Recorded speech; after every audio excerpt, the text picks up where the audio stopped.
Division.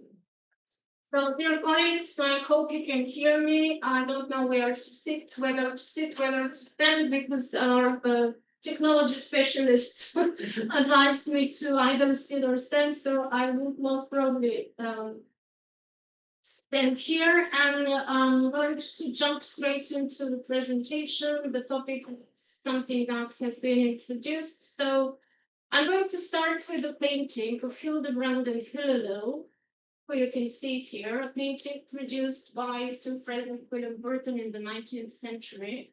This painting was chosen by me not because it was Ireland's most favorite painting. It was chosen among 10 selected paintings by a specific jury, but because it presents something very typically human.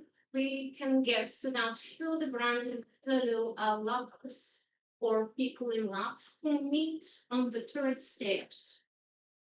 And the story behind Hildebrand and Hillelo is the following. Hildebrand was the bodyguard of Hillelo, and they both fell in love with each other.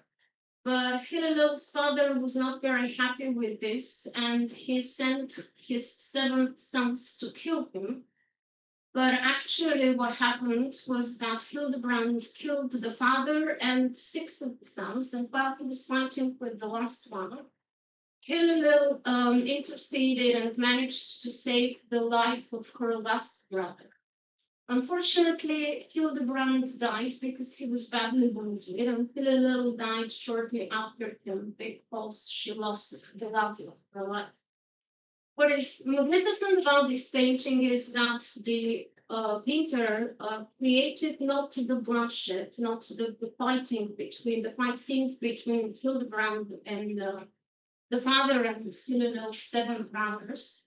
This completely pure human feeling that we know of. And these 2 people perhaps know that they will never see each other again because Hildebrand is going to face death, but Hillel will remain alone and uncertain about her future. While preparing for this presentation, I asked different AI applications to recreate the story of Hildebrand and Hillel, and here you can see what they offered me. We can see the fine details, we can see the colors, we can see the armor, we can see the connection between the humans, but somehow it is not as deep as the original, what the original painting shows us.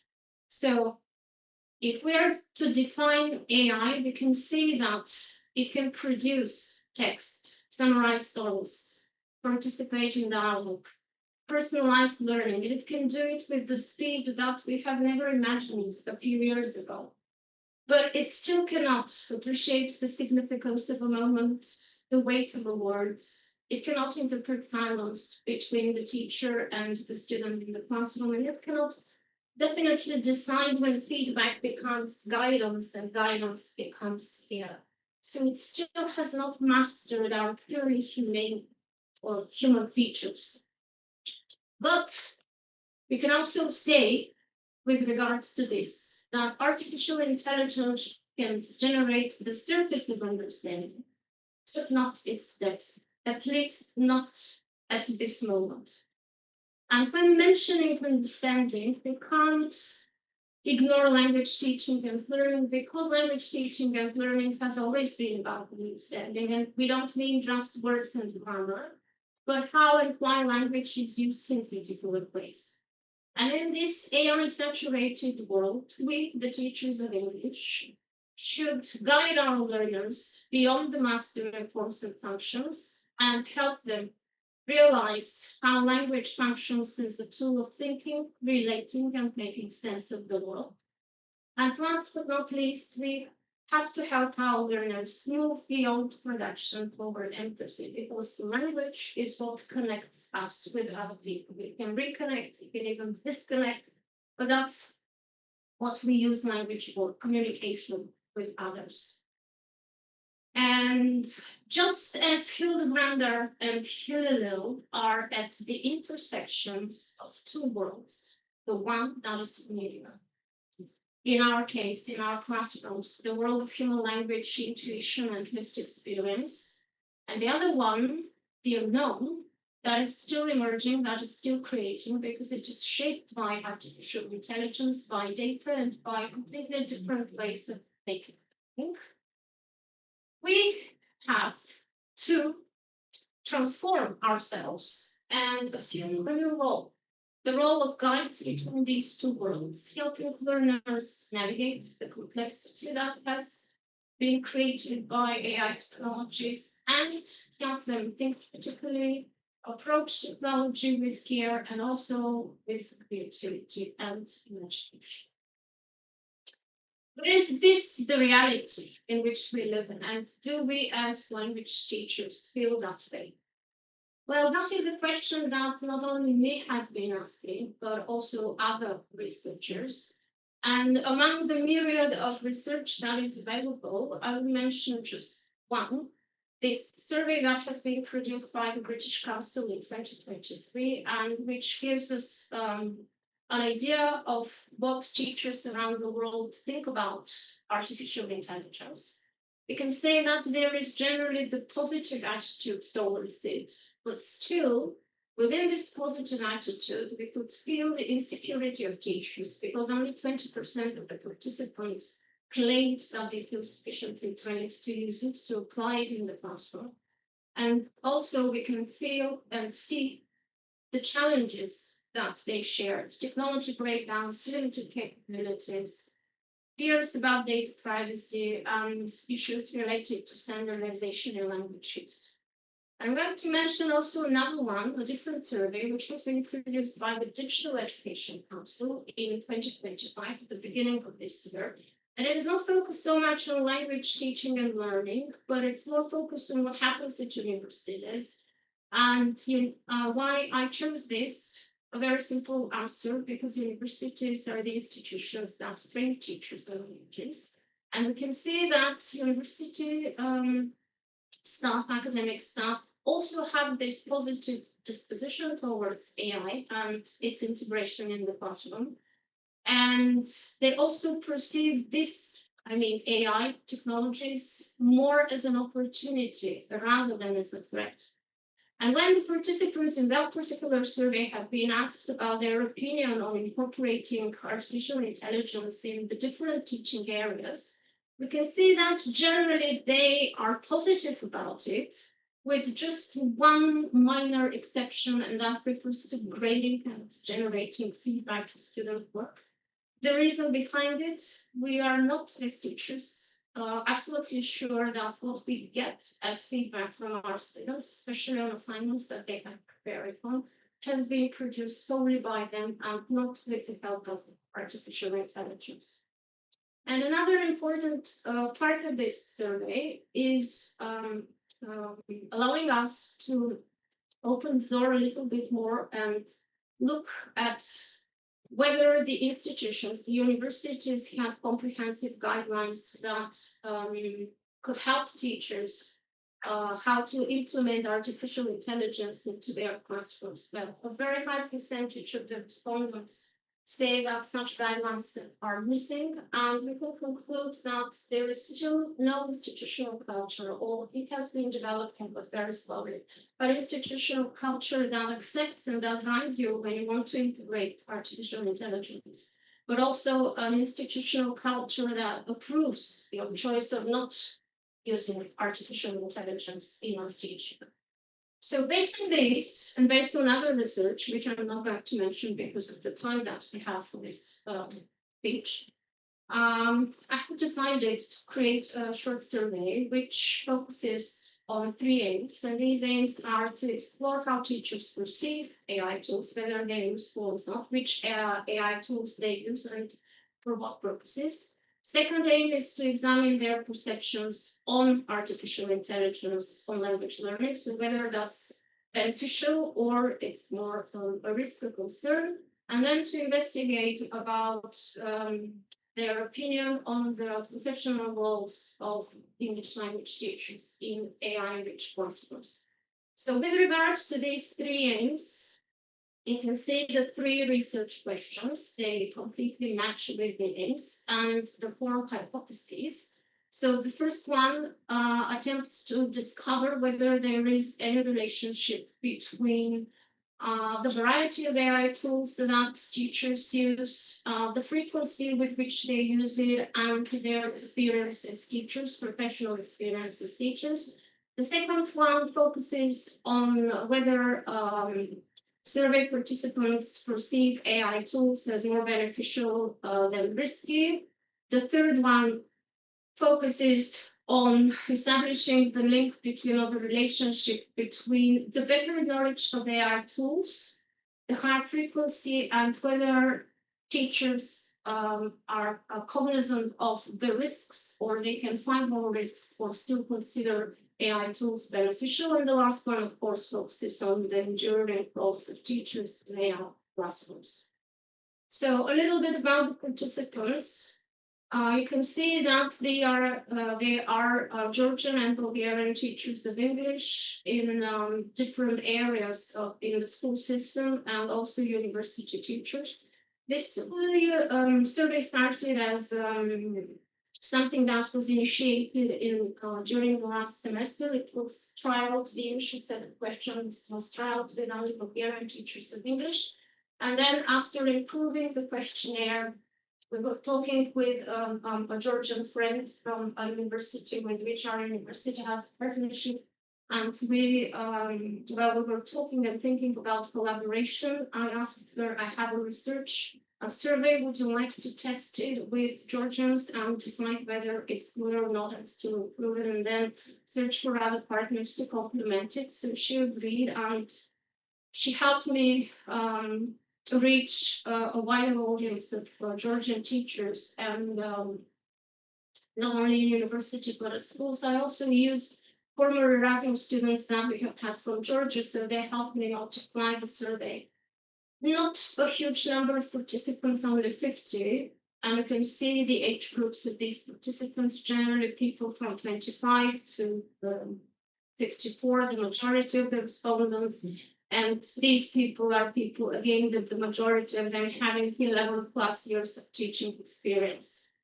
So in terms of how often they use AI tools in the classroom, this is not part of the demographics, but it's important just to outline the profile of the participants. You see that the majority of them use it occasionally, which means less than once per month or only for specific tasks or lessons, and also nearly a similar percentage of the respondents use AI tools often, at least once per week. And when asked to define, to self-assess their feelings towards artificial intelligence, we can say that they are curious, optimistic, and excited, with only a small percentage of teachers who are worried. This is the this gives you an outlook on the structure of the survey. It was administered as a Google Forms survey distributed online. There was the first part for asking consent for the participants, and the other parts comprised of 20 questions, which were questions that contained a different number of items. And the last question was an open question, which started like this: AI can help students learn English, but only teachers can. So participants had to finish the sentence. In terms of how or which artificial intelligence tools they use most often in their classrooms, of course, that is ChatGPT. For writing prompts, grammar explanations, conversation practice, then Kahoot and the similar types of tools for designing interactive activities, then AI writing assistants integrated into different platforms, and Grammarly for giving students feedback and correction. I would say that the results that we have match with what is available in current research. Yes, the last one that I chose to show is AI-powered translation tools in terms of the percentages that was used. The purpose is, of course, lesson and material preparation, developing student speaking and listening skills. This one contradicts with the British Council survey, because it was said that They use mostly AI tools for speaking, reading, and writing, and not so much for listening. Language feedback and assessment and rating. Again, there is a similarity between the findings and what we have available from existing research. The first hypothesis, as I said, tries to find the relationship, whether there is a link between the frequency of use, the tools the teachers use, and whether they have received training or not. This hypothesis was not supported through the statistics that were run because the mean between the group of teachers who had received training and those who did not receive training is very small, so we cannot speak about statistical difference here. That's why this hypothesis is rejected. The second question gives us an idea of the benefits. Of course, easier and faster preparation, opportunities for students to practice English outside the classroom, immediate feedback on language accuracy, and reduction of teachers' routine workload. As to the risks and challenges, teachers feel worried that students would and teachers would rely too much on AI tools, and this will perhaps make students lazy and even teachers lazy. Inaccurate, biased, or culturally inappropriate AI-generated content. Ethical issues, of course. Lack of teacher training on how to implement AI tools in the classroom, and difficulty ensuring academic integrity in curriculum. Again, there is a very high similarity between these findings and existing research. As to the second hypothesis, whether L2 teachers perceive artificial intelligence as more beneficial than risky, we have found, based on the statistical analysis, that there is a highly statistically significant difference, and the results supported the hypothesis, which means that our sample of participants consider artificial intelligence tools and applications as more beneficial than risky. The third hypothesis related to the second research questions is whether teachers who use AI tools more frequently perceive higher risks. That was rejected because the statistical data found a very small positive correlation that was, in fact, not statistically significant. That's why this hypothesis was not supported for this sample. And the last questions about the enduring professional roles of teachers. Of course, number one, critical thinking and problem solving, or helping students become critical thinkers and problem solvers, providing emotional support and acting as motivators, being a language mentor and communicator, and language learning designer and facilitator. So it was not necessary to run any statistics because the results are quite, they speak for themselves, I would say. And as to the last sentence, only teach the sentence that participants have to finish. AI can help my students learn English, but only teachers can teach how language functions, prepare students to communicate. Teachers can be motivators, they can provide emotional support, develop the emotional intelligence of learners, help them become critical thinkers who have original ideas, who think independent and are creative. Teachers would still keep the humanistic approach, function as ethical role models, develop the purely human features like tolerance, respect, embracing diversity, even keep students' human heart and help them be humans. Improve skills for communication across cultures, working in a team, preparing students for real life communication, focusing on students and their individual needs, on students with special needs, and the last one, of course, help them discover the language traits that, for example, idiomatic expressions there, or triple language choices, or generally saying, help students realize why language functions in particular ways. Of course, this study has some limitations. The first one is related to the sample of the size and the representatives of the data. And the second one is related to the fact that teachers have to self-assess their attitude, their beliefs, the roles of teachers that we imagine to have in the future. In conclusion, we can say that most teachers are aware of AI tools and have started to implement them in their classrooms, but quite carefully because we have a full range of um, applicators like early adopters, occasional users, teachers who are cautious or skeptical. In terms of motivations, teachers, in terms of how teachers use AI tools, they use them for content creation, feedback on student writing, personalized learning activities creation, and benefits that stand out. AI tools help us to save time, give the learners additional options for practice outside the classroom, and of course provide immediate feedback. The challenges and the concerns, well, the accuracy of what AI offers us, the ethical considerations, the fear of over-reliance by students, and of course, data privacy. And here, one that stands on top is lack of training on what and how to do with AI technologies. And the good thing, according to me, is that AI technology is seen as a complementary tool, not a replacement for human teaching.